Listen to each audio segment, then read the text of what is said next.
Like what we're doing here at Echoplex Media? Well, head on over to echoplexmedia.com/support. There are a bunch of great ways to support this project. My favorite always is the merch. Go into a hotel and whack off somebody. Not appropriate.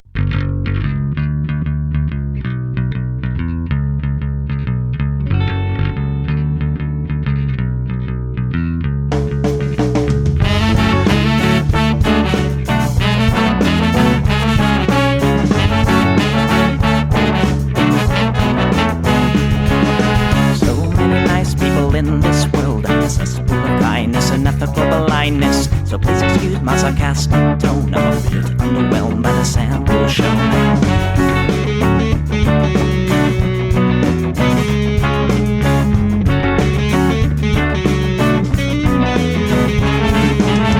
Mr. Bistro fraternity guy, you got my ass with bloodshot eyes. Get drunk and fight every night. Idolize Bradley, belittle women's rights. Homophobic, racist, and don't give a fucking hey. Do you think you can drive a bigger truck? So wear your baseball cap to the side to let everyone know that you're a nice guy. So cool, was so impressed. Lots of chicks and a barrel chest. Cause you're a real man. Punch for punch, gonna piss in your face while you're passed out drunk. I'm a nice guy, you're a nice guy. He's a nice guy, but all of you are assholes. I'm a nice guy, you're a nice guy. She's a nice guy, but all of you are assholes. Nice guys rule the planets. Oh, I just can't understand it. Conquered defined by deception and lies. Social Darwinism and an overdose of pride. Fuck off, jerk off. I don't wanna hear it. Fuck off, jerk off. Read into the lyrics, cause everybody gets their just desserts. As long as you remember that nice guys finish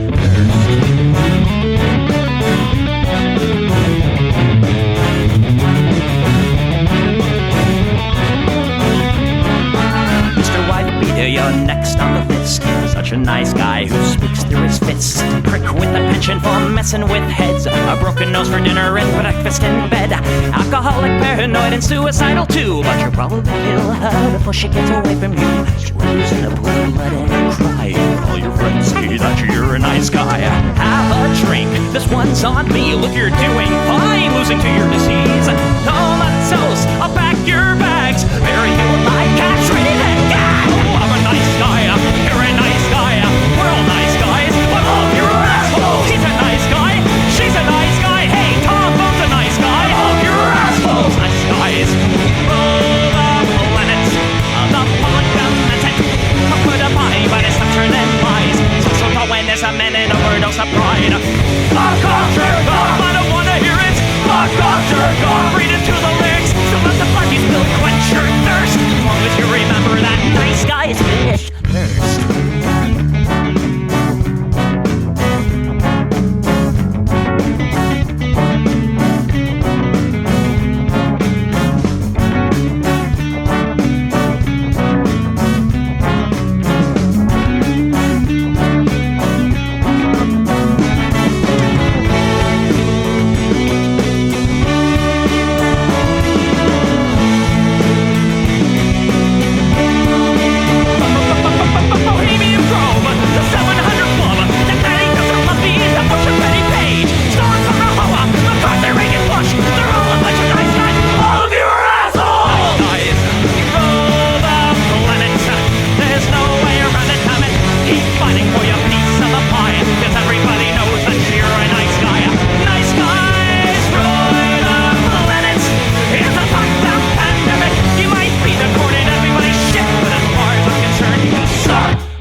All right, everybody, welcome to the Plex. We do this show live every Sunday right here on Twitch. That's twitch.tv/Echoplex Media.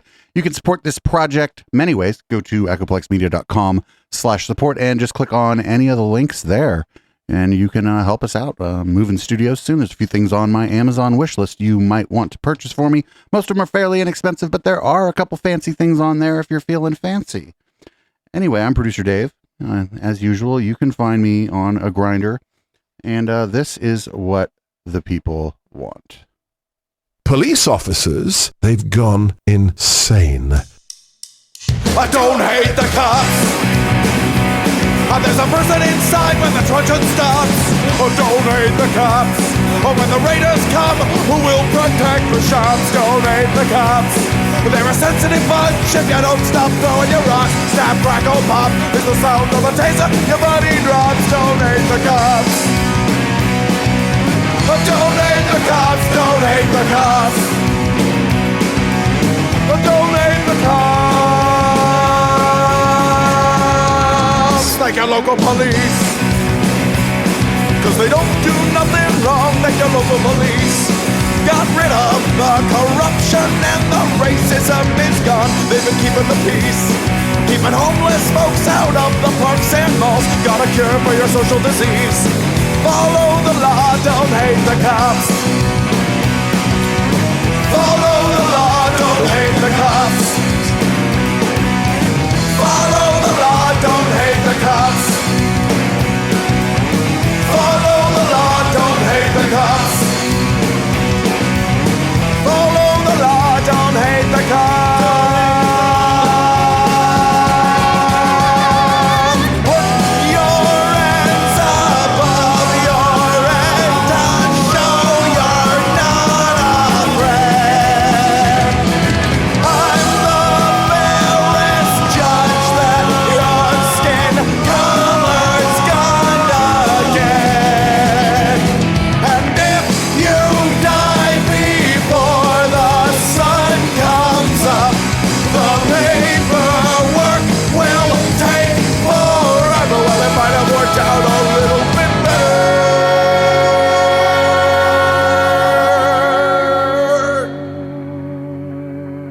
if you didn't hate the cops. 'Cause they don't do nothing wrong, don't hate the cops. You can't blame them for just doing their job, don't hate the cops. Well, you gotta wonder, how much would it cost for you to be shot at and stabbed at by maniacs and drunks? Don't hate the cops, don't hate the cops. Don't hate the cops, don't hate the cops. Don't hate the cops. Don't hate the cops, don't hate the cops. Don't hate the cops, don't hate the cops.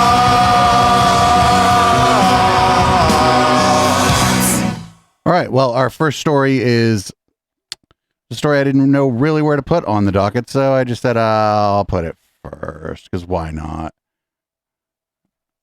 This is guy is kind of upset, I guess, that his cat likes his neighbors. A lot of you probably already saw this. This was all over Twitter, but this is amazing. This is like literally fucking amazing.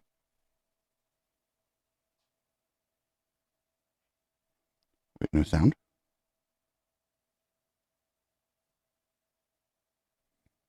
As you can tell, this show is live, folks. So hang on. Because you're holding our cat. I just want to be clear.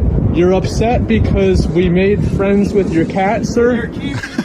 No, I'm not. It's our cat. You understand? Our cat. I'm not even in my yard right now. What am I doing? The gate's open. Come on. Hard. You're unreasonable people. You're holding our cat. How? I'm not even in there. I want you to explain how. If you would go in your yard and say, Mercury, go home. Don't come in our yard anymore. She they will want not you listen. to. She's a cat. She doesn't speak English. Really? This doesn't mean go home? No. Huh? Hand signals don't mean anything. It's a cat, dude. Really? Okay. That guy's, I presume that's his wife. She's probably kind of embarrassed. Well, we'll have the police department figure it out. Absolutely. Okay? Great idea. Yo, the cops are just going to shoot your cat if you call them, though. So the cat doesn't eat and drink anything over there, right? No. Oh, no, never. Right? No, never. No. No, never. Never. Yeah, never. Yeah, you cat pervert. Oh my God, you got Cat pervert? You just called him a cat pervert. It's cat QAnon, everybody. Cat pervert. I've done nothing to bring the cat. Literally I've done nothing to bring the. Literally Karen. This dude's Cat lost. pervert. This dude, he's lost it. He's lost it. Stop making a scene over a cat. He's lost it. It's our cat. He's lost it. He's lost it. Oh no. Come on, let's have On my property. Then we're calling the police because you're harboring our cat. Harboring my cat. Is that a crime? What? It was something else. Cat pervert. I'm a cat pervert? Yeah, cat What crime is that? What crime is that? You know what? There's a crime about you harboring my cat. What crime is that? It's against the law. What crime is that? It's called harboring an animal. I can understand being angry if my cat was in your yard. You're angry because your cat is in my yard. You're making things a lot worse. Right? You could just send my cat home. No, I can't. So hang on. I just want to be clear. Yo, the cat is like just gonna go. If it's an outdoor cat, it's just gonna go wherever the fuck it wants.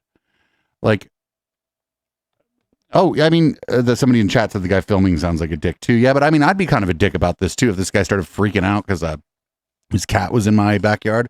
I'd be a dick about it too. I think you might be a dick about it too. Maybe this isn't the first time, right? Maybe this is like the 5th time this guy has had a big old fucking thing about the cat being in his neighbor's yard. And it's not like you could see like maybe they being mad if my cat went into your yard and was like taking a shit all the time or something. But like that's not even remotely close to what was happening here. The cat just was like, oh, I'm gonna go over this fence into this yard. Man, because that's how a cat do. A cat just kind of goes over fences into yards if it's out and about. That's a pretty funny fucking video. What a weird way to react. Just be like, hey, is my cat in your yard? You go, I don't know. If you see my cat, can you tell him to go home? I'm like, yeah, sure, whatever. Anyway, here's Senator Tommy Tuberville. He is the most pro-military, as you'll see in this clip. And so it's a tough situation. And there's nobody more military than me, Caitlin. My dad was military, career military.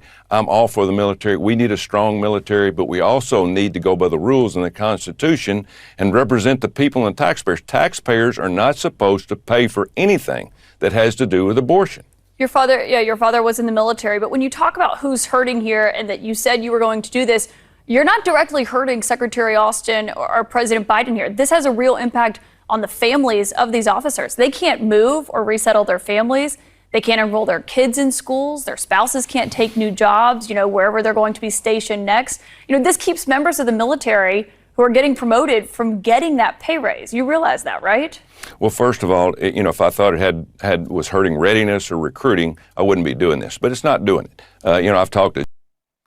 So what's going on here is that they're blocking basically military promotions and appointments to new positions because they think the military is too woke. And that's, we're not big fans of the military around here, but if you're up for a promotion, right? You're up for a promotion and then this guy's like, nah, the military had a rainbow. You can't have your promotion. You're going to be pretty fucking pissed off because you probably earned that promotion. So great. That's fantastic. Good job. The GOP doing America's business. Here we go. Here's Representative Eli Crane from Arizona. He seems pretty rad. Dude's rocking all that. Arizona. Well, Mr. Chairman, though, that was unbelievably inspiring. My amendment has nothing to do with whether or not colored people or black people or anybody can. Whoa, dude. Okay. It has nothing to do with color Mr. of your Speaker. skin, any of that stuff. What we want to preserve and maintain is the fact that our military does not become a social experiment. We want the best of the best. We want to have standards that guide who's in what unit, what they do. And I'm going to tell you guys right now, I think the people that run the military already do that, friendo. The Chinese, the Iranians, the North Koreans, they are not doing this because they want the strongest military possible. I hope my colleagues on the other side can understand what we're doing. Thank you so much. Mr. Speaker, it's going to be recognized to have the words colored people. For what purposes does gentlelady seek recognition?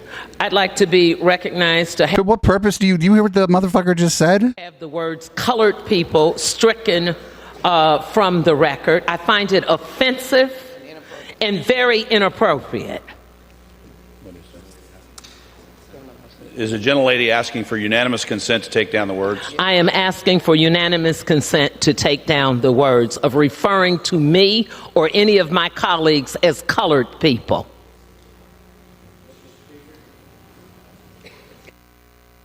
For what purposes, the gentleman from Arizona? Can I amend my comments to people of color?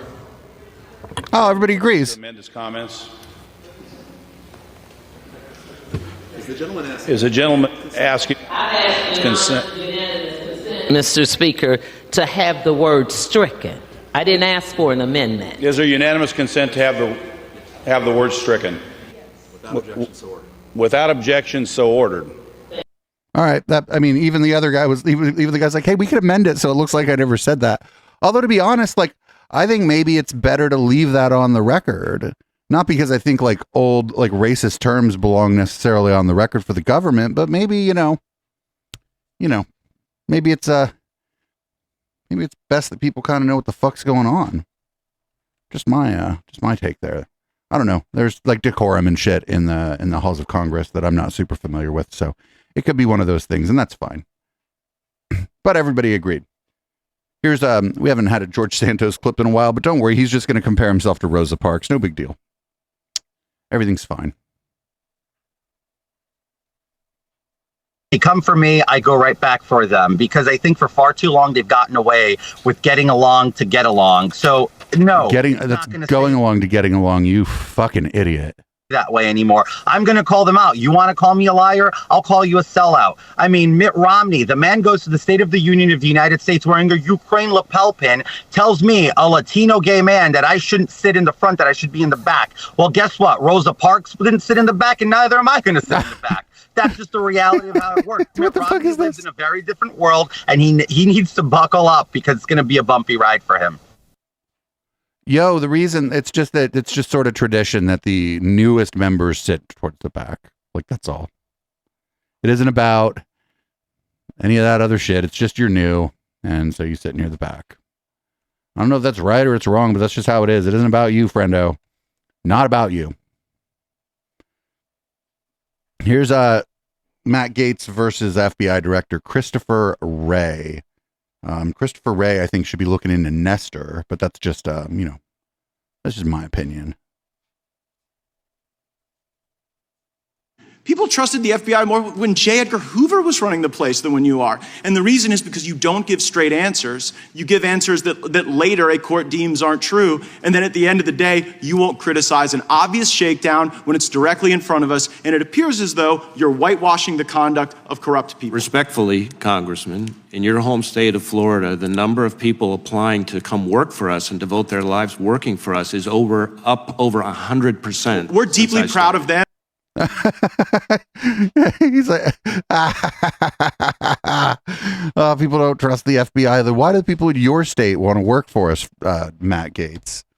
I don't trust the fucking FBI either, but it's like, it's for different reasons. It's not just one incident. It's a pattern of behavior over the years, how they've dealt with unrest, civil unrest, and civil rights. So here's Chelsea Handler versus Lauren Boebert. I left a prescription at a pharmacy once. I went to get birth control. The price was very, very high. I said, wow, is this a 3-6 month prescription? No, ma'am, this is 1 month. And I said, it's cheaper to have a kid. And I left it there. And now I have my third son, Caden Boebert. And so I'm actually, it was turned out to be a really great thing. Great for you. Not the son who had to call the cops on your husband. Listen, that's really nice that you like your child, I guess. Birth control pills can cost between $20 and $50 for each pack. So let's say it's $50.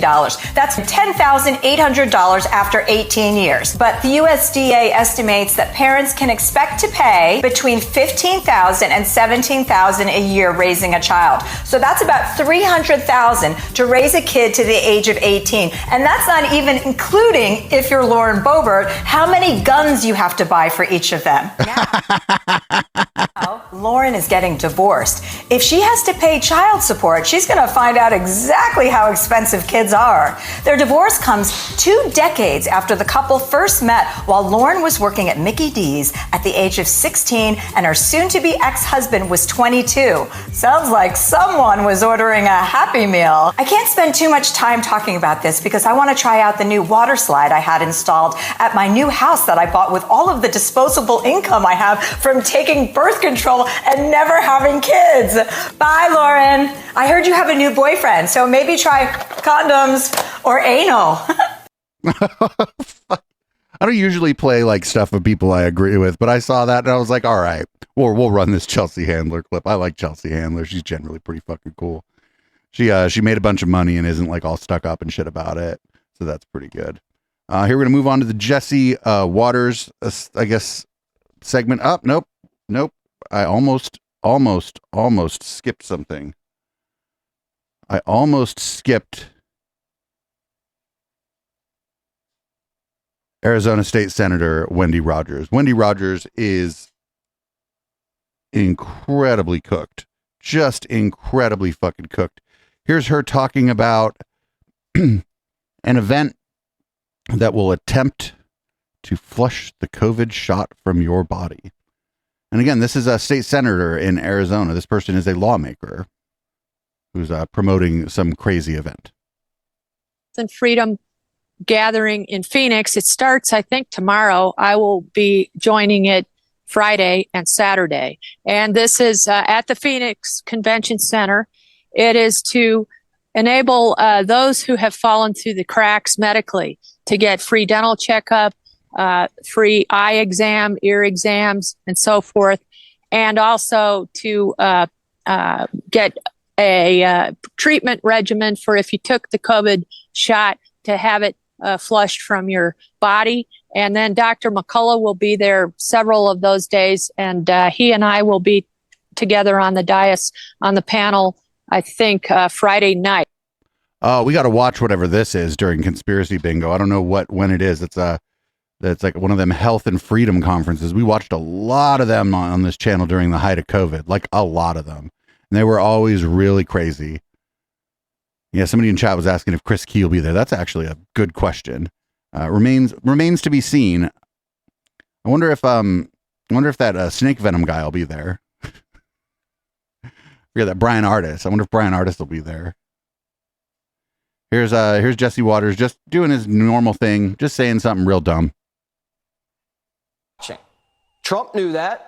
2017, when all the leaders were heading to a photo op, Trump pushed the president of Montenegro out of the way so he could be front and center. Sorry, Montenegro, we got the F-35s. Biden doesn't do that. Looks like a freshman on the first day of school. Biden doesn't shove other world leaders so that he could stand in front of them. Every world leader walk all over him. They're all acting like he's not there. They're reaching over his body. They're shoving him out of the way. Hey, there's Zelensky. Let me shake. They're not shoving him out of the way. Shaking Biden's hands. He's just standing there. Nobody's shoving him. Nobody wanted to meet Biden. I didn't see. Look, people are trying to shake hands, and he was like, "Oh, you want to shake hands? I'll move back." This is just like how you fucking behave in a crowd. What the fuck? Summit. I don't actually want a president that goes to a meeting of world leaders and just shoves the president of Montenegro out of the way. Plus, like, what did the president of Montenegro have to lose if he would have just cold cocked Donald Trump in that fucking scenario anyway? Like, you know what I'm saying? Like, there would have been no downside to it. It's not like Trump would have defended himself. And so, like, I just don't get it. Here's more of Waters, because of course this is that Tim Ballard guy. Tim Ballard is the guy who that movie that Jim Caviezel's in, that the Sound of Freedom or whatever it is. He's the guy that movie's based on. Here he is on the Jesse Waters show talking about his shitty movie. Why is the media hating this movie? You know, I can't understand it. The film was made, produced, written like 6 years ago, way before anyone heard the name QAnon. I still don't even know what QAnon is. Oh, shut up. You know exactly what QAnon is. They're trying to connect it to some conspiracy when, in fact, like you said, this is a true story. These are real kids. I mean, these kids are my friends. They're young adults now, the ones that were rescued. They're going to come out soon and tell their story. It's going to be very awkward when the mainstream media comes after these kids next and accuses of them. They've been trying to locate some of these supposed people that you saved, and they can't locate some of them. And when they do locate some of them, they go, one of them was like, no, I escaped myself, and then I met with these people a few years later. Part of some conspiracy when, in fact, they were rescued from a life of rape. It's the most bizarre thing I've ever seen in the media, perhaps. I mean, this publication says The Sound of Freedom is a superhero movie for dads with brain worms, and that it fetishizes the torture of its child victims. Is that what the movie does? It absolutely does not do that. It tells a story based in truth. And, you know, what I think is happening, Jesse, I think that the left and these media outlets, they don't want to have a discussion that this film is going to compel. A discussion about why 85,000 children showed up unaccompanied at the border and got released into the interior of a country that is the highest consuming country for child exploitation material on the planet. They don't want to talk about why these same publications are pushing an agenda to change the word pedophile to minor attracted persons. No one's doing that. The only people talking about that are people trying to claim that's what's going on. In order to normalize sexual activity with children. I think that's what they're trying to avoid. And they know this film's going to shine a light on all of the things, all the atrocities happening to children. And so they have to discredit it by lying about it. So what would their motivation be to discredit a movie that's trying to shine a spotlight onto atrocities committed against children? Well, if the truth of human trafficking and child exploitation were to be brought to bear, brought to light, then they would have to have a debate, a discussion that they don't want to have about, again, these policies around sexualizing children or allowing children to consent at a young age to do anything and everything. Like what? Which would eventually include being, identifying as an adult perhaps and having sex with pedophiles. What the fuck? Pedophiles. I've been hunting them for 20 years and they are watching this and they're salivating. They are happy that Rolling Stones and The Guardian are ripping on a movie that exposes them. So I don't like the fact that these media outlets are in fact wittingly or unwittingly running interference for human traffickers and pedophiles. Yeah, well, I haven't seen the movie yet, but now I want to see it because this thing made such a splash. Tim, thanks so much for joining us and good luck at the box office. Legitimate organizations that help the victim survivors of human trafficking and try to track down those who are participating in it hate stuff like this. They hate the QAnon shit and they fucking almost, well, not just almost, every time I've heard of any of them being asked about this movie or the QAnon phenomena or whatever, they're always like, yeah, this just makes my job hard, actually. This doesn't help anything. This sensationalizes what we're doing, turns it into, and it makes people maybe skeptical of actual crimes that are happening because they've heard of the QAnon shit. Just like the thing I was saying about during the big ivermectin thing. One of the really bad long-term effects of that is going to be if somebody has some kind of parasitic infection, they're going to be hesitant to use ivermectin, even if it's the right drug for them. So that's the problem with this stuff. When you sensationalize this stuff, you actually disempower people trying to do the hard work. I would say hard and traumatic work working on these things. Don't worry. Here's Tim Ballard on the Tim Pool Show. I'm sure Tim Pool will clear this all up. Why do you think it is so many media outlets were attacking the film, insulting it, saying QAnon or paranoid? Well, first I'll say That's this. a little weird, huh? It's so bizarre because this film was made, produced, written 5-6 years ago before QAnon was even a thing. So it's 2017 was the first Q drop. Impossible what they're saying. Why are they saying it? Now, here's my theory. I think I'm right. There's an agenda out there. And there's a conversation to be had, and these outlets don't want to have it. By the way, The Guardian, Rolling Stone, they all praised this operation when it happened. They don't remember. It was 8 years ago, but I have the articles. Look at these guys rescue these kids in Colombia. And now, 8 years later, oh, it's QAnon. It didn't even happen, blah, blah. Well, yeah, but the person who wrote that article, not long after they wrote the article, realized that they'd been hoodwinked. And then they wrote an article about how they'd been hoodwinked. I know the article he's talking about. This has been all the podcasts I listen to that aren't history podcasts or tech podcasts. This is what they're talking about. And they're checking all this guy's claims. There's a conversation they don't want to have. They don't want to talk about the fact that there's 85,000 unaccompanied minors who came to our border and were released and lost in a country that's the highest consumer for child sex. Yeah, he's definitely on his script, They don't isn't want to he? talk about the fact that teachers' unions are providing what we would call pornography to third graders. No, they're not. Right? I used to be able to arrest people for providing the material to children that teachers are currently giving to kids under the guise of... So this isn't really about... His media tour isn't really about his movie, right? He's just out there trying to get all these fucking the Satanic Panic 7.0 people on board with him. They don't want to talk about 13-year-old girls being able to consent. And I'm very libertarian when it comes to all these things for an adult, right?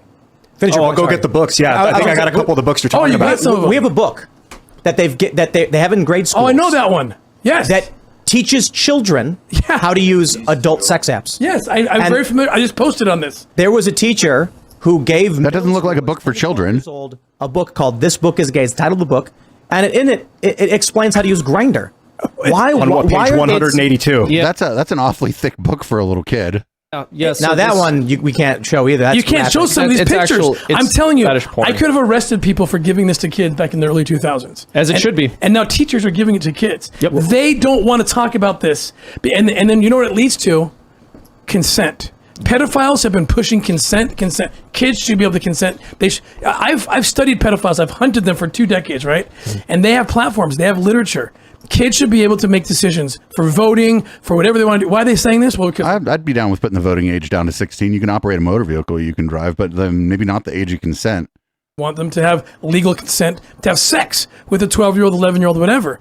You know what? This whole trans voice, and again, I'm libertarian for adults. Do what you want to do. I will fight for your right to choose to do that. But these are children, and when you let a kid consent to gender mutilation or consent to puberty blockers, these are the parents' consent, and the doctors are involved in shit too. You've lost the argument. But this quite literally is one of their big arguments. There have been numerous writers in what they call the queer movement who have talked about children consenting. There are name them, Tim. Who are they? Prominent activists who are making this argument, and in fact, tomorrow we're actually going to be having a debate about. I'll keep it vague for a little bit because I don't want to spoil it or scare off the people who are coming on the show. But there's going to be a conversation about what is or isn't appropriate for kids. Yeah, I think it's fairly obvious. When we ask the question, we have people come on and debate various ideas, and I'll show these books to people and say, for what reason should children be shown these books? So the book that they're showing does not look like. I mean, what is a 9-year-old going to read that book? It was a pretty thick book. That book, maybe a teenager might read it. And they just blindly defend it. And I just want to say the real question is not why do kids need to see this? It's why do you need to show this to a child? Grooming. Why are you so obsessed with ensuring that a child will have their innocence destroyed by this perverse content? Let me ask you, I mean, you're the expert. Can you break down how would you describe grooming? Oh, absolutely. First, the pedophiles want a kid who's sexualized who will participate and choose to have sex with them. That's what they want. But you got to get a kid sexualized first. You know what porn does to an adult brain? I mean, I've talked to porn addicts. An adult brain. It changes the chemistry of the brain. It actually creates a damage of the brain. Kids' brains are just like crystallizing still. They're little sponges. So you give a third grader this, and they're giving third graders this stuff. No, they're not. That is like that's not. No. Maybe like a freshman or a sophomore in high school. That's no. Them to TikTok and let them have these kids by the time they're 13, they're sex robots. All they know, they're teaching kids to masturbate too in some schools. Yes. That's part of it. Go to your special corner and touch yourself while you look at this. So these are they saying that? Sexualized to the point where he's just lying. He's just fucking writing fanfic, which is a weird thing to call it. I'm sorry, that was maybe the wrong, or maybe I hit the nail on the head. Who knows? And again, pedophiles are salivating. Like, hey, they're doing our job for us. These groups, the leftists out there, they're doing our job for us. They're laughing. They're laughing right now. They're salivating. But you say, oh shit, we had Austin Bennett ruled Jim Caviezel, and there he just showed up on our show. Not? I didn't know Jim Caviezel was in this. The groups are one and the same. I mean, you're right. I made this argument. There was I can't remember exactly what the story was, but I was critical of literal grooming. In fact, let's go back to pre-Elon Musk Twitter. There was an image of adult men showing graphic adult images to children, and I said, this is grooming. I got suspended. They deleted the tweet, and they said, you can't post this kind of stuff. And I'm like, I can't call out the abuse. They said it was offensive. It was hate speech. Wow. So I criticize a story, and I get these leftist publications attacking me for it. My response was, if my position is that child abusers are bad and you rush to their defense and attack me over it, my only assumption is you're a child abuser or you are in support of child abuse. But the thing is, like, his tweet's gone, right? So that's not there anymore. So we can't see what his tweet was. And what happens with this stuff is if he's running around calling everybody a groomer, what would have happened prior to Elon probably is that it would have been more about a pattern of behavior. Because he's a bigger account, right? If you're a smaller account, they'll just fucking nuke your account over whatever. But if you're a bigger account, you have to do a bunch of things. The other thing that they're doing here, they're like this is all you're showing kids porn and stuff. That's like all like smoke and mirrors for the same old arguments. Like we shouldn't be giving kids comprehensive sex education. Child development specialists vehemently disagree. Comprehensive sex education, even stuff that you and I might think is graphic, actually teaches kids about consent and makes it more likely for the kids to report something bad that's going on to an adult that they can trust. It's just the way it is. Kids aren't dumb. Kids aren't dumb. Kids are able to understand some of, like, even complex and some of the things that we think are adult. That doesn't mean you should go showing them fucking porn and whatever, but comprehensive sex ed is what they're going after here. That's it. It's the same old fucking shit. Same fucking shit. When I was in school, luckily enough, it was just like 1 or 2 parents who were mad about comprehensive sex ed. But like, it's always been this way. There's parents that don't want sex ed, and that's just tough shit. Sex ed's going to be part of education in public schools. I don't know what to tell you. It's not going away. All right, up next, we got a guy. This would be Lake County, Illinois, I believe. GOP chair wants to extinguish the left. And I don't think he means that we're on fire. The only thing that's good enough is completely and totally destroying the political left in this country. Destroy it.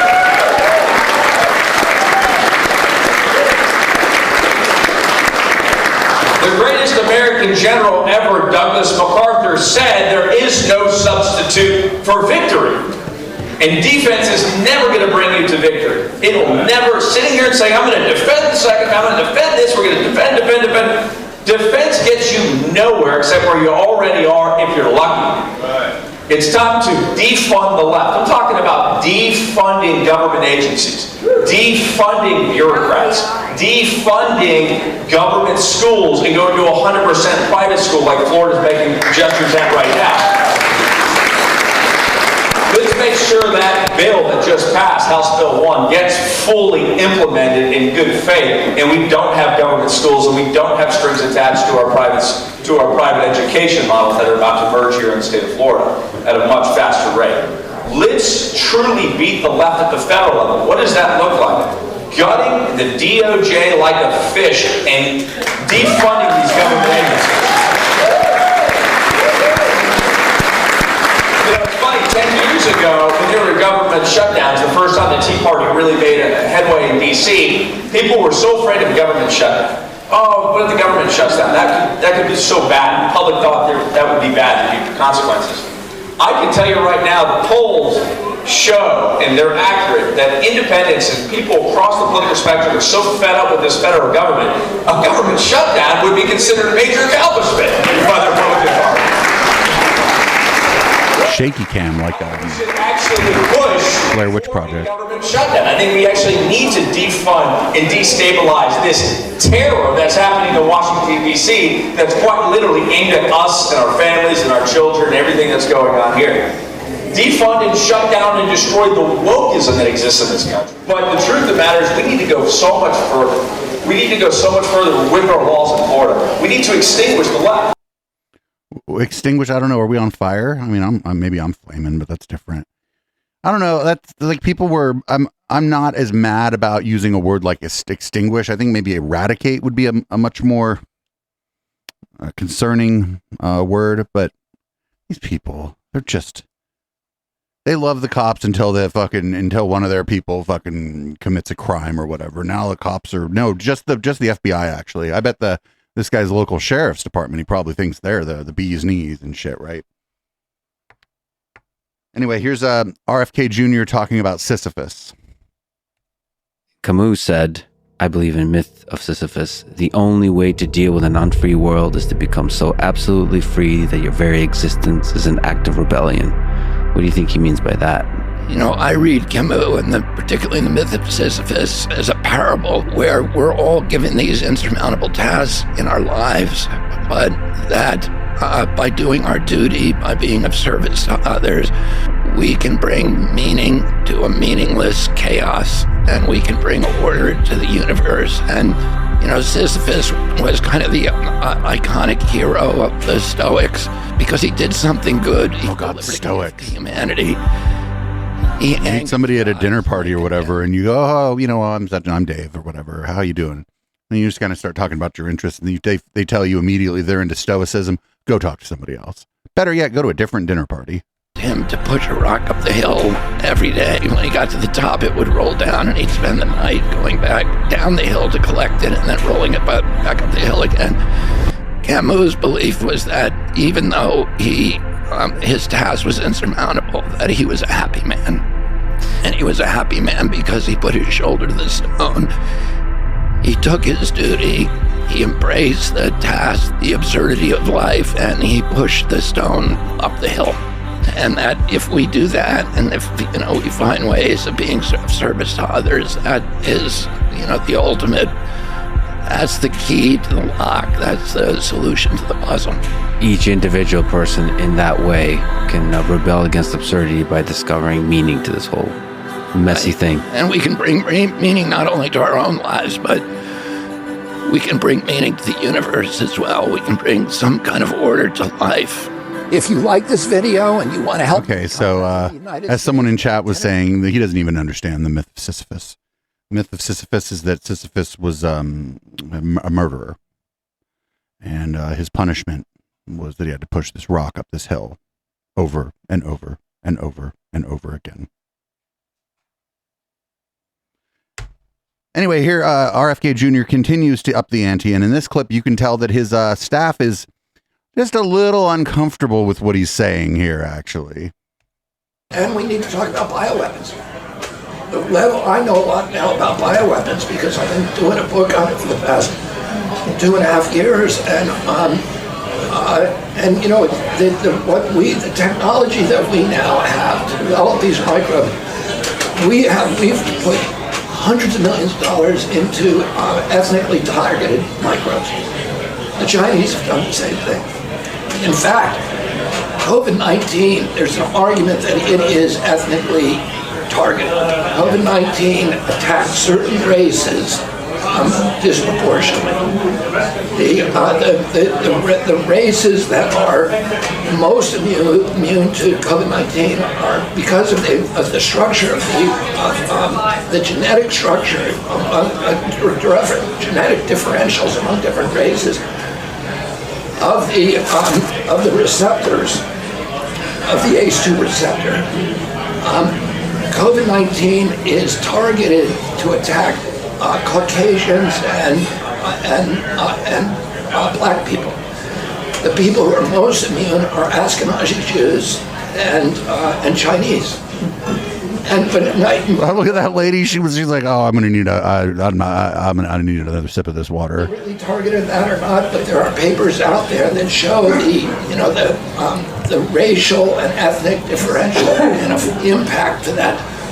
We do know that the Chinese are spending hundreds of millions of dollars developing ethnic bioweapons, and we are developing ethnic bioweapons. That's what all of those labs in the Ukraine are about. They're collecting Russian DNA, they're collecting Chinese DNA, so that we can target people by race.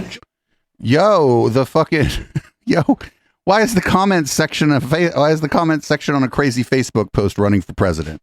I don't understand how this happened. Here's don't worry. RFK Jr. went on Fox and Friends. I'm sure he'll clear it up and be like, oh, you know, I shouldn't have said that. I'm kidding, of course. When your dad was running for president, we were in the middle of the Vietnam War, in the middle of racial unrest. There was a sense that the country was coming apart. What do you think your dad would think now about where the country is right now? What perspective, being that you lived through that, do you have on this?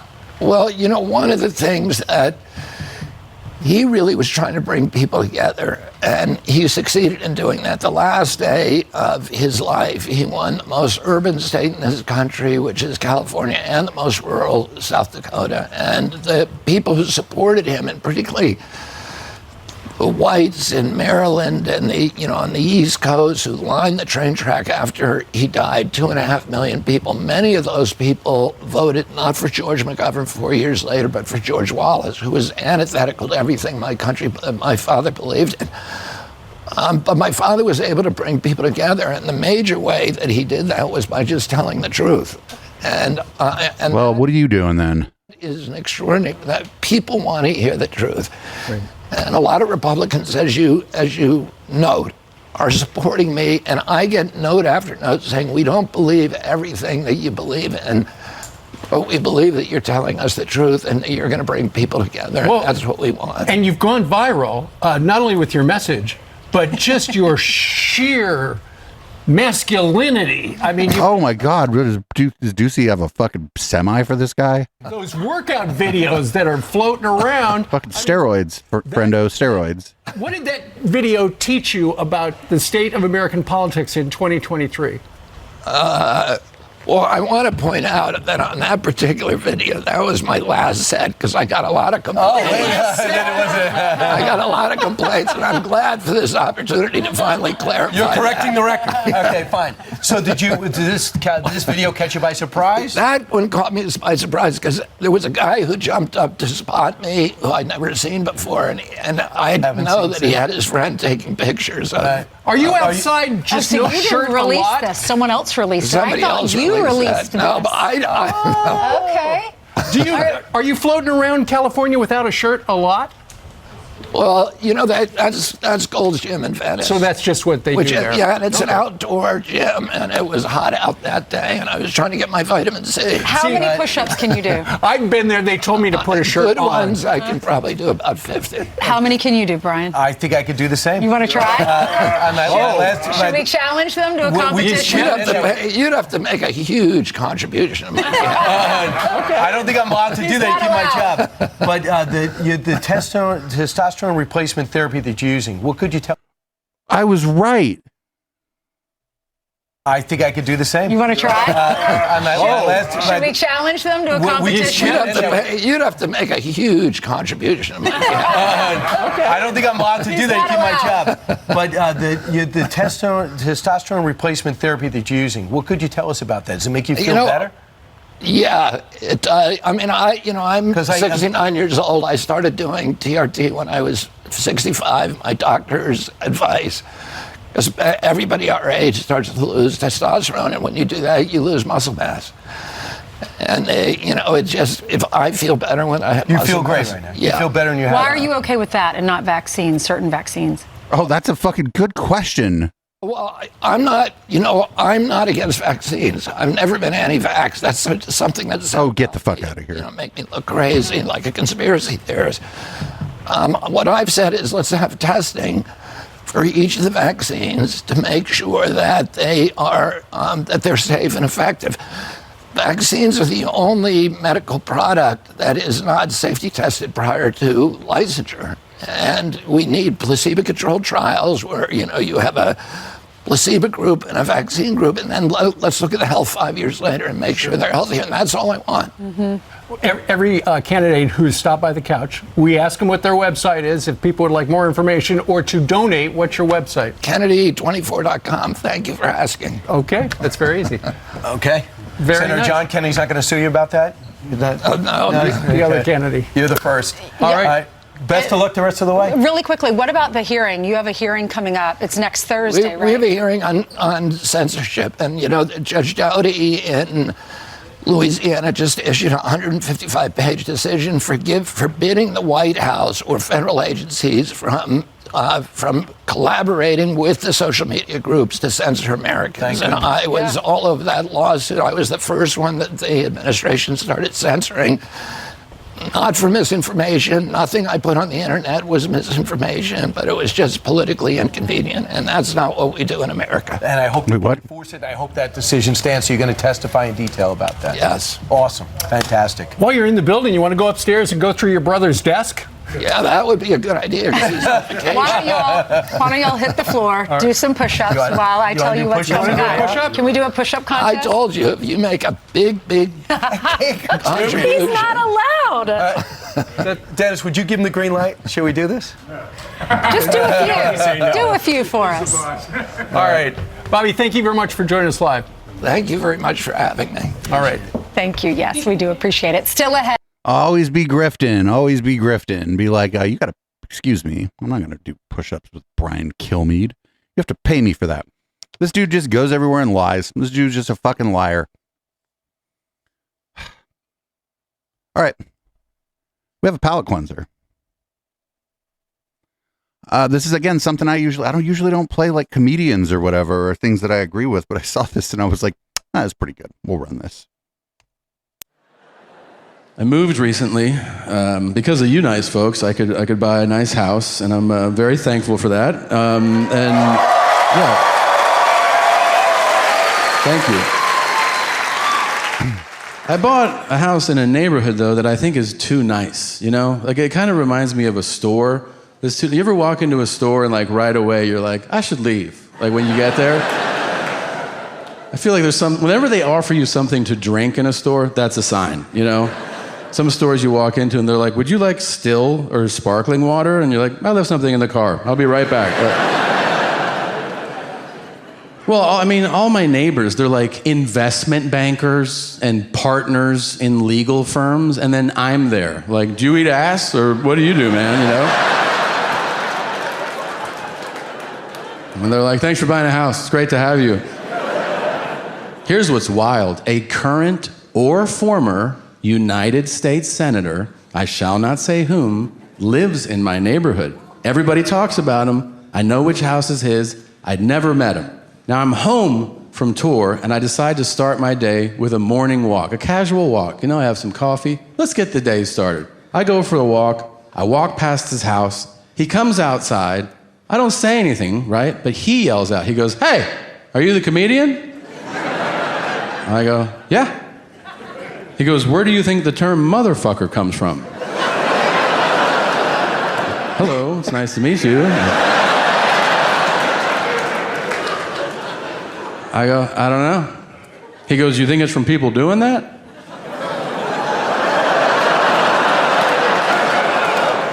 I'm like, fucking their moms? And he goes, yeah. I go, I don't know. He goes, how many people do you think do that? I go, more than you want it to be.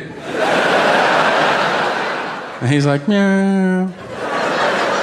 Then, and I am not making this up, I could not make this up, he says to me, how about daughter fuckers? I go, first of all, that's not an expression that anybody uses. Right? No one's like, check out this crazy daughter fucker over here. I go, if you have kinks, we can talk about them, but not like this. I don't like this at all. And he goes, meow. And he just turns around and walks into his house. I'm like, what the fuck was that? So I keep walking, just contemplating every mistake I've ever made that led me to that conversation. And now I'm walking home. So I walk past his house again. He comes back outside. He goes, hey, I didn't want it to end like that. That was weird. It was. He goes, I thought about it, and a motherfucker is not somebody who fucks their own mom. I go, oh, do tell. He goes, a motherfucker is someone who fucks your mom. He goes, that's the most disrespectful thing anyone can do, so if somebody is particularly rude, you call them a motherfucker. And I go, wow.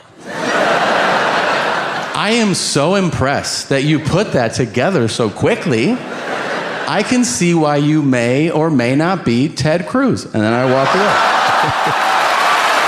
Yeah, I don't know anything about that comedian. I saw some people in chat saying that guy's not great. I don't know. I just thought that joke was pretty funny. I don't know if it's true. Probably isn't true. But it's one of those things where I want to believe. I want to believe that exchange happened. Because Ted Cruz does seem like that kind of weird. It does seem like that kind of weird. So here's we'll call this perfectly reasonable mother complaining about a terrifying thing that happened with regards to her child's school. Perfectly reasonable mom, right? I found the no trespassing order that I got from the school. You want to hear something? I'm suing the fucking elementary school. I'm suing Roseau County School. I'm fucking shutting that whole entire fucking school. Amy McGuire, principal, Roseau Elementary School. Guess what, Amy? You're never gonna be able to work in elementary ever again when I'm fucking done with you. Fucking wanna say that you're a principal to fucking kids? I just fucking broke my bracelet. That's how fucking angry I am. You wanna fucking lie, Miss McGuire? Do you wanna fucking lie? Do you? Let's look at this fucking no trespassing order. Why do we?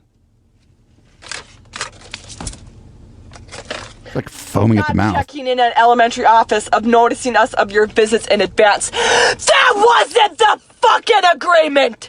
Now was it? You fucking cunt bitch motherfucking psychopathic principal! Was it the agreement? No, because I didn't make the agreement with you, you fucking bitch! My God. I didn't make the fucking agreement with you when I called the fucking school.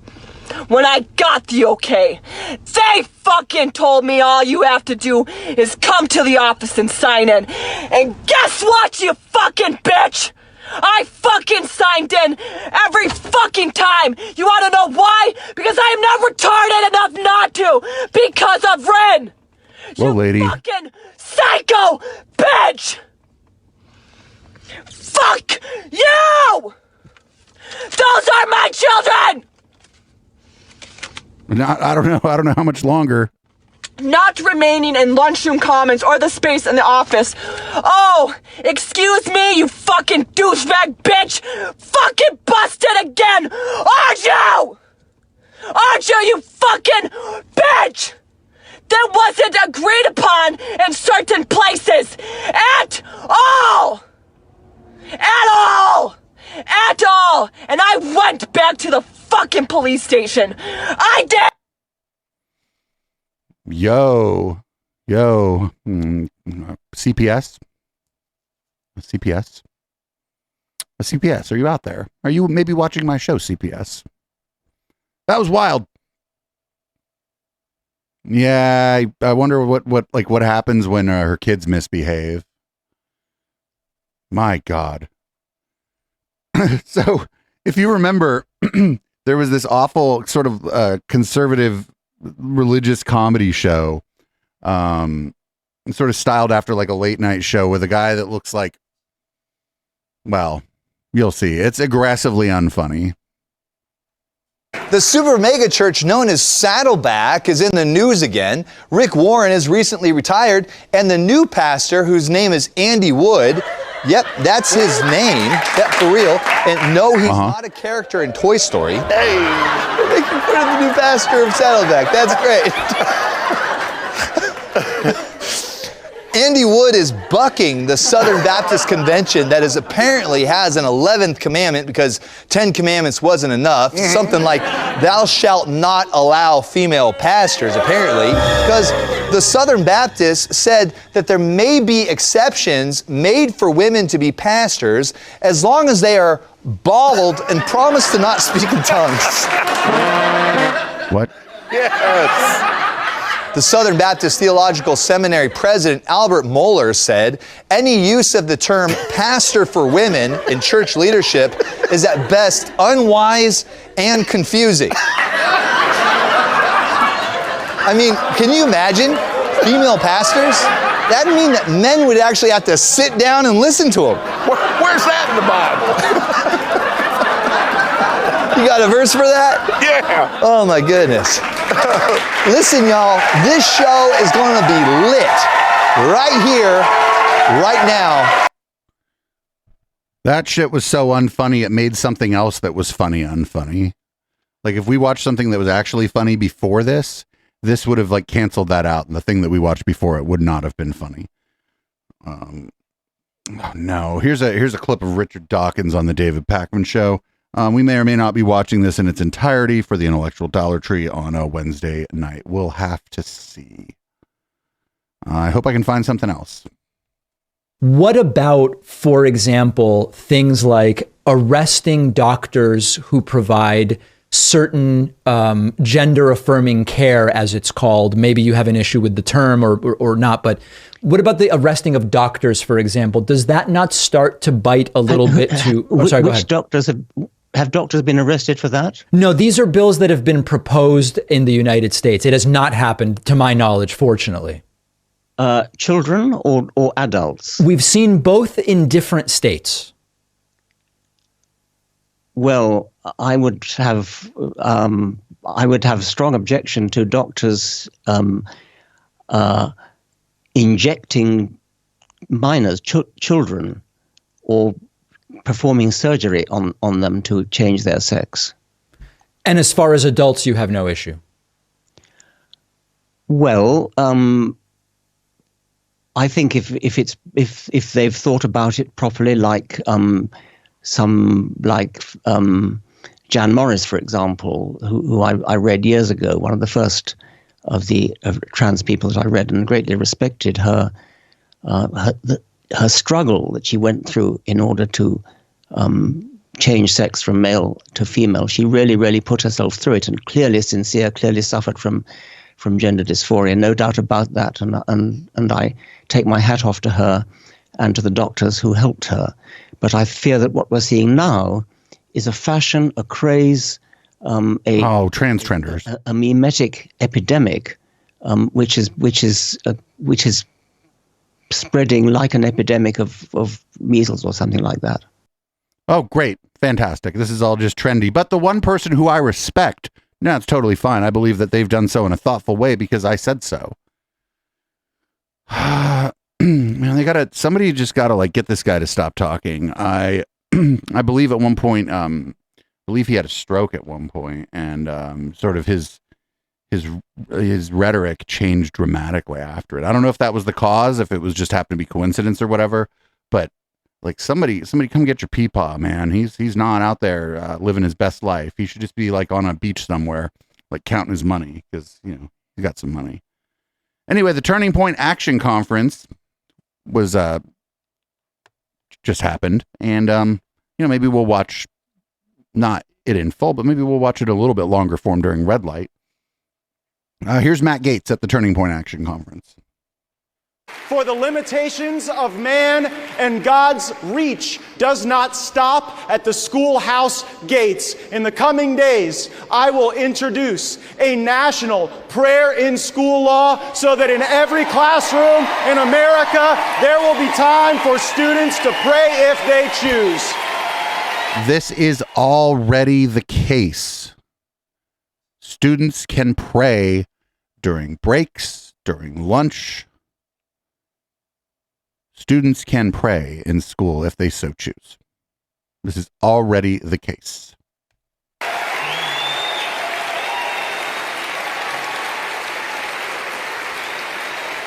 And you know what? This beautiful new Supreme Court that President Trump gave us just might uphold a constitutional law like that based on the values that this country was built on. In these So there are times where the kids can do whatever they want. And if they want to pray, like during lunch, they can pray during lunch. It's fine. Nobody's going to stop them. I bet there's fucking prayer clubs and shit at school. You can even have a little Christian club if you want. But that's different than like the math teacher being like, well, before we get into our lesson today, let us all pray to our Lord and Savior, Satan, or Jesus Christ, or what have you. So what he's proposing is already what's legal and what's fine and what's allowed. But what he really wants is there to be some kind of compelled prayer, I believe. Just based on how things are going and sort of what he's said in the past, I believe it's going to be the next thing would be that it would be okay for like a teacher to lead the class in prayer, which I'd be against no matter what it was. But I do think that one of the problems with all this, and one of the things that might get lost here, is that I do think that America does a real shitty job about teaching students about religions of the world in a factual way, like maybe in an anthropological way or whatever, where they teach students, this is what all these different religions believe. I think that should be part of the curriculum. And I don't think that's really part of the curriculum in most schools. And I think that and they wouldn't like that at all. Anyway, here's Marjorie the Gathering at the Turning Point Action Summit. Lyndon B. Johnson is very similar to Joe Biden. How are they the same? They're both Democrat socialists. Lyndon B. Johnson was the majority leader in the Senate. Does that sound familiar? He was vice president to Kennedy. Joe was vice president to Obama. He was appointed as the president after JFK was assassinated, then he was elected. His big socialist programs were the Great Society. The Great Society were big government programs to address education, medical care, urban problems, rural poverty, transportation, Medicare, Medicaid, food stamps, and welfare. The Office of Economic Opportunity, and big labor and labor unions. Sounds good so far. LBJ had the Great Society, but Joe Biden had Build Back Better, and he still is working on it.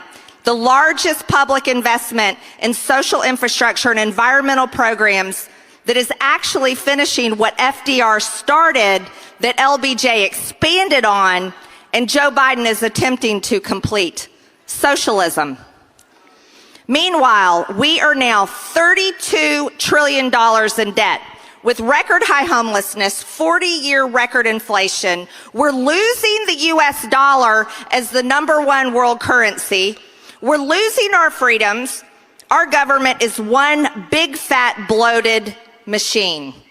And it's killing the American dream. Our jobs are centered. So if people are struggling more, wouldn't one of the only functions of the government be one of the main functions of the government be to try to offer some relief to people who are struggling because of economic conditions? I don't know. Maybe I'm a socialist. Who knows? I just feel like maybe that's a good thing the government can do. And she described she's like, you did things with transportation. And it's like, well, motherfucker got to get around. Like, what are you talking about, lady? Anyway, I saw this Marjorie the Gathering rap, and we're using the term rap here kind of loosely. You're going to have to see it too. Sexualized and having transgender surgeries. Sexualizing children is what pedophiles do to children. MTG, Megas MVP. MTG, Megas MVP. MTG, Megas MVP. MTG, Megas MVP. Democrats get back. Boom! Reporters even get slapped. They spreading all these rumors cause Marjorie be spitting big facts. Deep state and the left always hating. When they gonna let Joe about that basement? Marjorie, I really love what you do. Keep calling Ronalds out. No one does it better than you, huh? A real businesswoman, AOC's a featherweight. A Southern belle, a little hood, watch her shake and bake. Divorce, that's all y'all gotta bring up. Yeah, watch her drain the swamp, cause she know they corrupt. She's fighting for our children, she's fighting for our freedom. She's fighting for the Jan 6, she's fighting good versus evil. MTG, Megas MVP. MTG, Megas MVP. MTG, Megas MVP. MTG, Megas MVP. She's a boss. She don't rock with trans diva cause they soft. Them liberal tears can't save you, wipe them off. You know we reppin' 45, he never lost. Watch a real Georgia peach go and set it off. Well, sorry about that, everybody. You didn't even get to see the video. I was so interested in the video that I didn't switch the scenes, everybody. If you're listening on the podcast, this is in fact a live show. But don't worry, it's in the show notes. You can hit bang docket in the chat if you really want to see the images from that. And of course, if you're listening on the audio-only podcast, you can check the show notes for information about that. I'm not going to play it again, though. Fuck that. Here is Donald Trump at the Turning Points USA event. I got two clips of him here. They're both, I don't know. We'll have to decide which one our favorite is. Here's clip one. They've done charging a former president of the United States under the Espionage Act of 1917. This is meant for developing a nuclear weapon in your basement. Is one of the that's what people were doing in 1917. Good job. Most outrageous and vicious legal theories ever put forward in an American court of law. It's considered one of the meanest, most vicious acts. It's a very, very unfair and horrible act that was passed in 1917, and for many, many years, in Congress. They've been trying to get rid of it because it's so heinous, it's so horrible. And I mean, there have been attempts to amend the Espionage Act, but they haven't been trying to get rid of it. And if it was in 1917, it was not about nuclear weapons. That's just the timeline doesn't work. I feel like I'm just like stating the obvious there, but sometimes you got to state the obvious, I guess. This is the world we live in. Up next is him talking about Bill Clinton's socks, I guess. This one's about Bill Clinton's socks, because that's what we need to learn about. we have some bad ones. The crucial legal precedent is laid out in the most important case on the Presidential Records Act ever on this subject, known as the Clinton, that's Bill Clinton, socks case. You know why socks? Because he took it out in his socks. I didn't take it out of my socks. I had boxes piled up in front of the White House, and everybody's taking pictures of them because I wasn't hiding anything. He took it out in his socks. After leaving the White House, Bill Clinton kept 79 audio tapes in his socks and in his sock drawer. That's why it's called the Clinton socks case. You can't fit 79 audio tapes in your socks, but he meant the sock drawer. I don't even know what he's talking about. If Bill Clinton took classified shit with him, then he should have gotten in fucking trouble too. Fuck that shit. I don't know.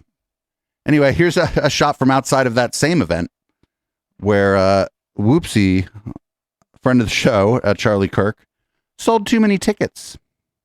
You know, because some of the people ask for refunds, but when you oversell your event, and it's a shitty thing to do. I used to know rave promoters who would do this. Some of the people wouldn't really pursue the refund because maybe it wasn't worth it to them. Their time wasn't worth it, or, you know, they just wouldn't pursue the refund. So here's the scene outside of Charlie Kirk's event. It is people who couldn't get in because there's no room. Send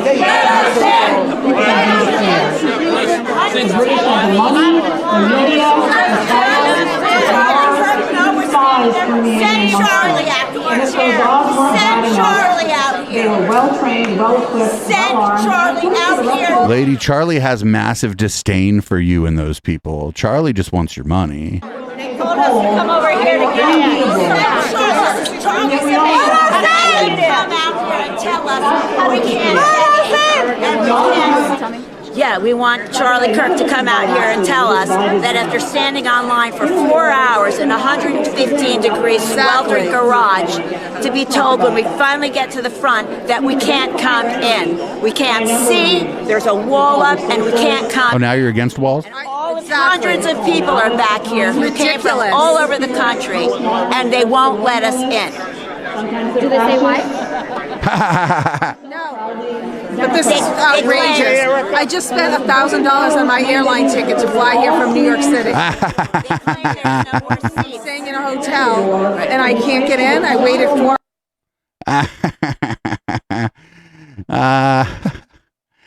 Yeah, that's a shitty thing event promoters do. They'll oversell an event because they know that not everyone. They know that if people show up, that they're not necessarily going to try to get the refund, even if they're entitled to it.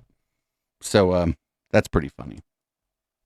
Here's a clip. We're going to run it from Instagram here. I almost never run clips from Instagram because, well, not really the best website for what we're doing here. But here's Michael Knowles. He's going to talk about how condoms are somehow kind of gay. Why did Gallup show a 7-point drop in support for same-sex relations of any kind? They're going all the way back, and forget redefining marriage or whatever. You go all the way back to the beginning of the sexual revolution. And you go all the way back to contraception. There were 2 cases, Eisenstadt and Griswold. Griswold finds a right to condoms within a marriage. Where is that in the Constitution? I have no idea, but some libs on the court discovered that magically in 1965. Maybe you like condoms, maybe you don't like condoms. I don't know where you're going to find that in the Constitution. I think a lot of people are beginning to notice that the contraceptive mentality is the beginning of the pride mentality, because the contraceptive mentality divorces sex from the consequences of sex. It introduces a sterile sexual ethic. What? Which is exactly what gave us the pride movement. There's no distinction here. If you can't read between the lines, the conclusion that one draws is that condoms are kind of gay. Many people use condoms. That's the dumbest. That might be the dumb. Oh, no. We're not even done. We're not even in a red light yet. That's probably not the dumbest thing we're going to see, but it's, going to be top 5 dumbest things we see tonight, I think. Anyway, here's Michael Knowles again. Science is just all, it's just mostly fake. On the cultural front, a man like this should be ashamed to present himself in this way in public. We used to have standards and norms that discouraged perverted men like this from presenting themselves in these perverted ways, with the pink hair and the psycho affect, openly talking about chopping up little kids. Men should be terrified to do that sort of thing. And if they have any of these absolutely perverted and sadistic desires, they should keep them to themselves, and they should work on themselves and try to cast those demons out of their bodies. And that's the cultural level of this, of course. But then there is the even deeper level that I haven't heard a lot of people acknowledge, which is this is yet another reminder that science is mostly fake. And not that scientism or the politicization of science or whatever other squishy language the more centrist kind of people want to grant, but the whole endeavor of the scientific revolution, the premise of which is that reality is fundamentally physical, that is flawed. It's not true. The modern scientific what else would reality be? Given us certain nice things, but it's given us a lot of bad things as well, like transgenderism and transhumanism and skyrocketing rates of depression and anxiety and suicidality. But those are all the results of science? Loss of the sense of meaning in this world and a neglect of the fundamental spiritual and metaphysical realities of this world. It's given us all those things. And it's also given us a ton of bogus scientific theory, even taken on the plane of physical science alone. It's given us a bunch of BS. It's given us this notion that the world is going to end in 5 minutes because of the sun monster and catastrophic climate change. That's a product not of really the scientific revolution. It's a product of a myopic, narrow, obviously mistaken worldview where you plug in a bunch of models and with all your genius people from Harvard. Somebody in chat just said they're like, just his ability to do his live show is a bit of a wonder of modern science, right? In Oxford, and they plug in their models and they say, oh, the world's going to end in 5 minutes, and it's not true. And most people, even who push these ideologies, don't believe it. That's why the Spanish climate minister doesn't really ride her bicycle to work. She rides a private jet and then she gets into a limousine and she only rides that bicycle for the last 100 yards. That's why Mayor Pete takes a nice armored limousine to his cabinet meeting, an armored SUV actually, so he emits even more greenhouse gases. And then he pulls off a few blocks away, gets his bicycle out and rides it there. Like, is this happening? Do people do this? The scientific establishment, the scientific revolution is what gave us the public health geniuses like Dr. Fauci and all the rest of them who lied to us about the origin of COVID. It's the people who gave us the public health genius, scientific innovators. Just slipping in the fucking COVID is a bioweapon conspiracy theory. Vaccines that were not effective at stopping the virus, were not effective at spreading the virus, at stopping the spread of the virus, and were not even all that safe, much less safe than they promised us they would be. That's all incorrect. That is an issue of science, and it's been true for all of history. We look back through history and we say, goodness gracious, can you believe they bled George Washington with leeches? What idiots. Goodness gracious, can you believe they gave women lobotomies? Oh, that's so crazy. Goodness gracious, can you believe this, that, and the other thing? Well, that's been true for the entire history of science, and it will continue to be true. Now we're chopping off kids' genitals. No, we're not. That's obviously much worse than any lobotomies we ever gave women. That's much worse than the worst scientific experiments of the 20th century. And it's going to keep going on. It's not like we figured out science and now we're all good. We have to recognize at a deeper level that human nature goes more than skin deep. It goes more than genitals deep. That's why this doctor is so mistaken. If you want to give him the benefit of the doubt, be as charitable as you can about what he's doing. He just thinks that people are bags of flesh and bags of chemicals that you can poke and prod and fundamentally change. That's an honest mistake, but it has ghastly, awful consequences. And that's a product not of some bad politician merely. That's a product of the scientific worldview that denies the deeper reality to human nature and to the world. I'm skeptical of anybody who talks about human nature, because when they say human nature, it's like when people say common sense, right? They just mean it's like what they think. When they say common sense, it's like, oh, well, what I think is common sense. Or human nature, it's like what they think humans would do if left to their own devices. But it's like, it's just an opinion. There is no human nature. I mean, other than we got to eat and breathe and shit, but that's not what he's talking about, right? Anyway, here's Tiny Dancer Ben Shapiro. And if you could imagine, he's pretty unhappy with makeup. Also, not for nothing, I do like this still of him here. This is pretty great. Okay, time for a quick thing that I hate. Okay, so Maybelline has decided that they want to literally hold Bud Light's beer, apparently. So Maybelline is a women's... So here's the thing. A lot of the male brands are not doing this anymore because males were like, nah, men ain't ladies, ladies ain't men, we ain't doing this. But there are a lot of companies that are still relying on women to be nice because women are typically nicer than men. Not to other women, but to like everyone else, they're very, very nice, particularly to men. Wait, what? And so because of that, there are a lot of brands that are relying on these sort of niceness of women to just insult women up the wazoo. It's why the idea of men playing in women's sports is more offensive to men than to women, because a lot of women, even though they should be defending themselves, they're really like, well, but isn't it mean? So now Maybelline is taking that to the ultimate extreme. They've signed up a Maybelline partner who is a bearded, hairy dude to model, which is hideous and horrifying, obviously. Why? It's Prime Day on Amazon, so why not see if Maybelline has any deals going on? And look at that! Superstay Vinyl Ink is 30% off, and my favorite colors are in stock and ready to ship. My Amazon order arrived the next day, and he's great. Here I am filming a makeup review. And baby, check out this color and shine. It's so comfortable, and it will not budge or smudge for up to 16 hours.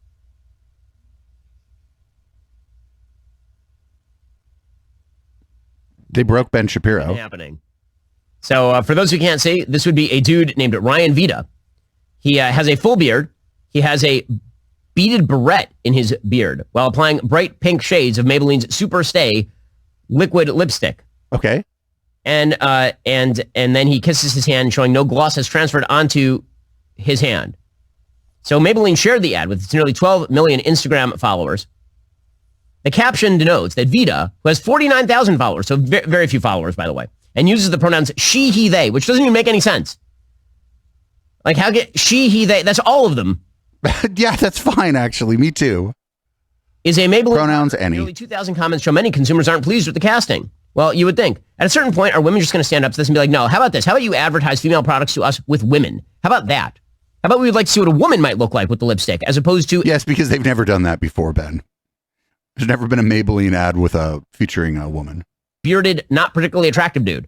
How about that? Well, Ben, just because listen, Ben, just because he's not your cup of tea doesn't mean that other people don't think he's a bit of a hottie. But no, Maybelline is going to lecture everybody, and they're going to steer directly into this. There's got to be a makeup brand somewhere that actually wants to cater to women.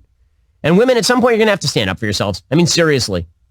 Being the powerful, strong people you are, at some point, you're going to have to say, dudes should stop pretending to be us because we are not dudes. But if you won't, then you're just going to... I don't think that person was pretending to be a woman. He was just putting on some makeup because he likes to put on some fucking makeup. What if he wants... Like somebody said in chat, I bet Ben's probably wearing makeup. I'm just wondering who Maybelline thinks is like the crowd that's like, oh man, now I'm buying more Maybelline because I saw a bearded, ugly dude put on some liquid lipstick. Does he not understand how advertising works? If you remember that, then you might think of Maybelline when you go to buy makeup. You're not even going to really necessarily remember that you associate it with that particular image. Like, does he even know how advertising works just at like a very basic level? Advertising is mostly just brand awareness. Makes perfect sense. Who are the brand managers at these places? People with marketing experience. Ben remembers Maybelline. I kind of didn't even remember Maybelline existed. Now I know that Maybelline exists again. Now I'm not, I don't wear makeup, but if I was buying, somebody was like, hey, could you pick me up some red lipstick? Any shade is fine. I'm just out and I'm in a hurry. Maybe I'll go pick up the Maybelline now.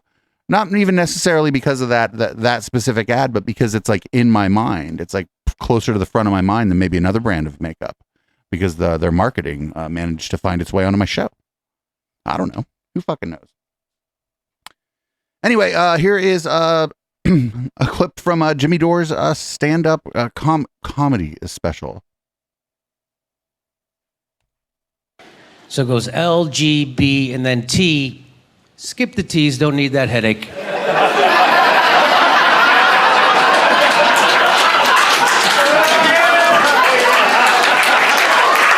Wait, he stole this. He fucking no. He stole that joke from fucking Dave Chappelle. I tell you, I'm so nervous. I don't even feel comfortable talking about trans fats. If you want to go from a mono to a polyunsaturated, that is your journey, and I support it.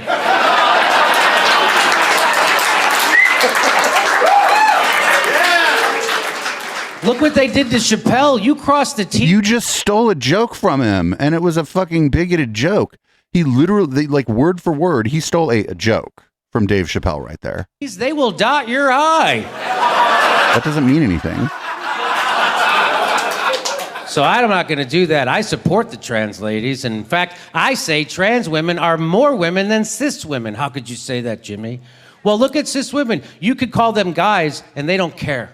Like, oh, this is hack material. You can misgender them. Hey, guys, how you doing? They'll go, I'm doing good. How are you? They don't fight for their pronouns. You ever try that with a trans lady? Call them a guy. They don't put up with that shit. I found that out the hard way, boy. Wait, how? I came off stage, and I was walking past these two trans ladies, and the one trans lady says, hey, that was really funny. And I stop, and I go, thanks, guys. Where are you guys from? I said it twice! This is a thing that didn't happen. And the one trans lady got so pissed off, she slapped me right across the face with her dick.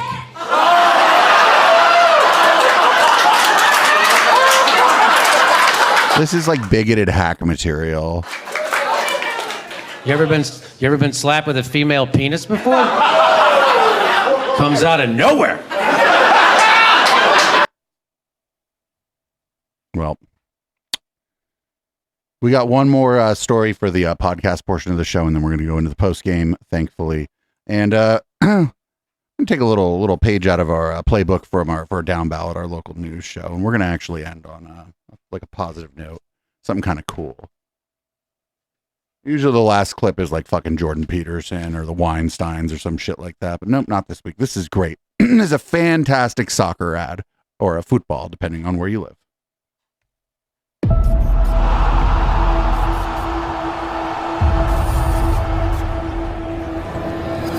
Ah, c'est passé. Bravo. Oui, c'est passé. Oh, oui. Bien sûr que c'est passé. Maintenant, faut que ça aille au bout. Allez. Ouais, c'est bien joué. Il n'y a plus qu'à la pousser. Il n'y a plus qu'à la pousser. Voilà. C'est pénalty, ça. C'est fait. Les Bleus qui reviennent dans le match. Et on a encore le droit de rêver. Avec le pied droit. Quel toucher de balle extraordinaire. Là, il y a un bon ballon de contre à jouer. Bien fait, le centre frais. Bah oui, bravo. Il est direct. Il est direct. Le centre frais. Oh, le geste d'ailleurs. Ah, la tête piquée. Oh, superbe. Ah, elle est belle cette équipe. Ouais, c'est ça. Le football qu'on aime. C'est ça. Les Bleus qu'on aime.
That was a great ad. I didn't know where to put it, so I put it last on the podcast portion. I know the people listening to the podcast have no idea. Again, you can just check the show notes for the video of that.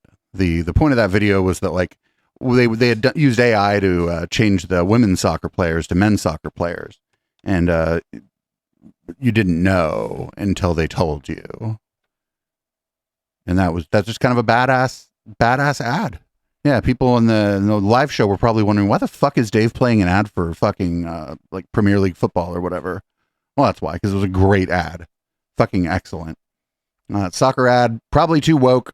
or I don't know, maybe people like it because who fucking knows? There's a few layers there, a few layers based on everything that's going on here these days. But all in all, that's a great ad. And I'm not a fan of soccer or football myself, but I might be, if I was going to check some out, I might be inclined to check out the ladies now.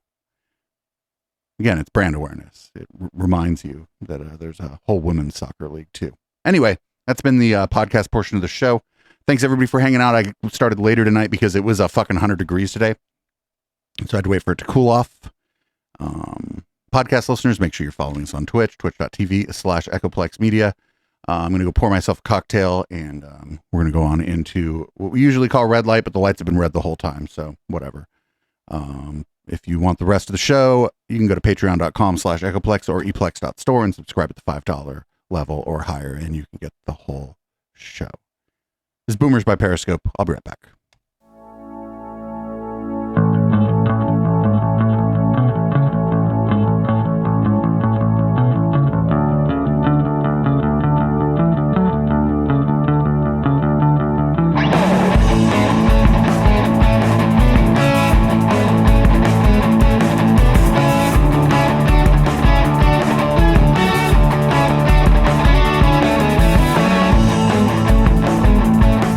You recall it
Have you been shadow banned by the liberal media? Free market got you down? Do you get ratioed on every Twitter post because of your shit takes on literally everything? Then producer Dave and HK are probably watching your 3-hour dissertation on how a tomato cannot possibly be a fruit because gender and critical race theory can be cured with ivermectin. The Intellectual Dollar Tree, every Wednesday at 7 p.m. Pacific. Please leave it a 1-star review on iTunes. Check out the rest of our schedule at echoplexmedia.com.